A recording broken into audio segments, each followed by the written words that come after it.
Welcome back. It's another edition of the Guild Trivia Implosion. We're going to implode trivia because if we don't do it, then who will? We've got two great contestants this morning, and they're both here right now. It's Tim and Jason. Hi, guys. Hello, and good morning. We are competing today in the trivia implosion called 40,000 Orcs Can't Be Wrong. This is all trivia about the game called Warhammer 40,000. Oh no. Tim, what do you know about the game Warhammer? I know that it's hugely popular and ridiculously complicated in terms of lore and probably gameplay too.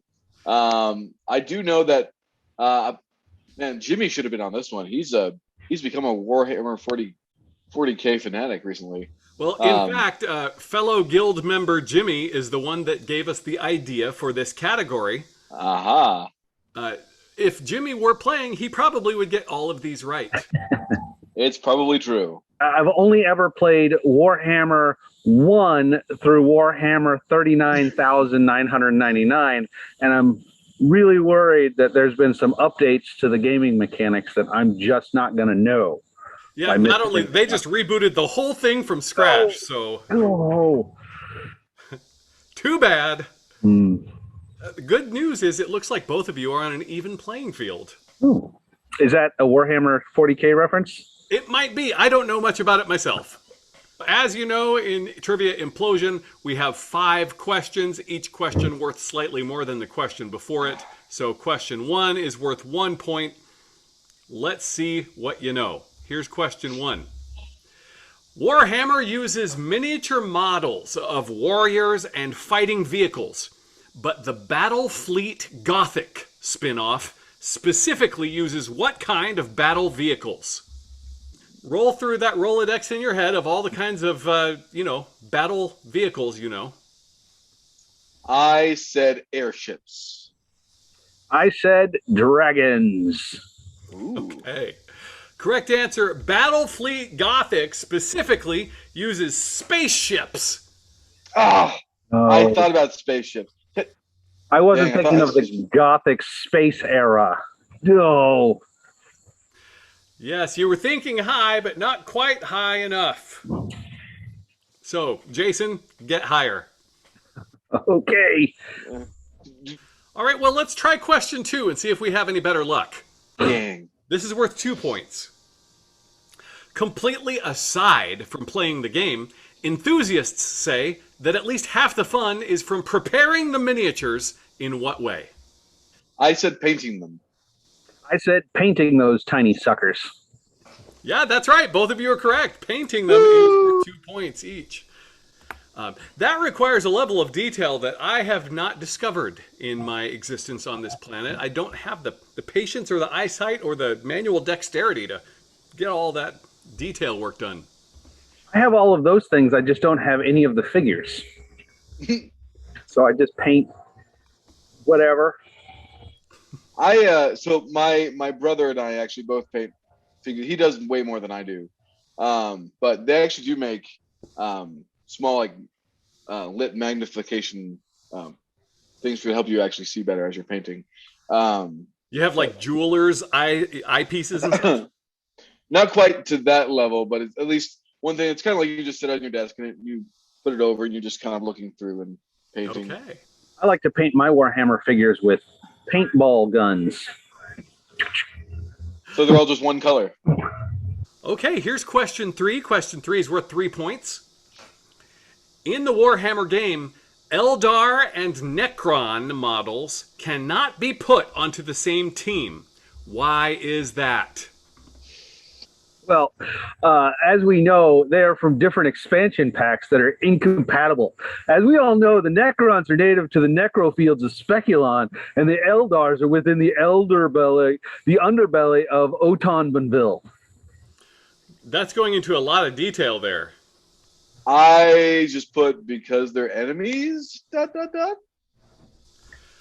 Oh, Tim, you were so close. The answer is because they're enemies.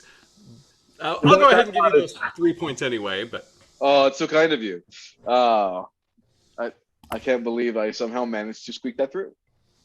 Not only are they enemies, they're mortal enemies. So if they're on the same team, they just kill each other. You know, if they're not mortal enemies, they're on the same team and they look at each other side-eye.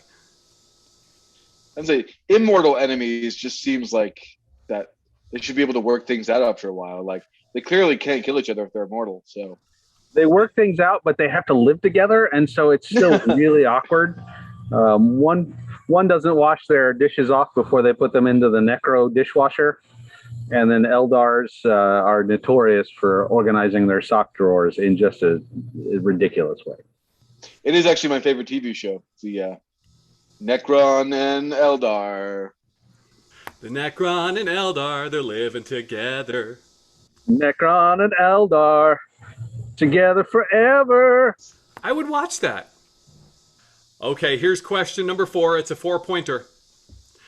In the title of the game, Warhammer 40,000, what does the 40,000 refer to? The year 40,000. I put the year/era it all takes place in. Yeah, 40,000 is the approximate year.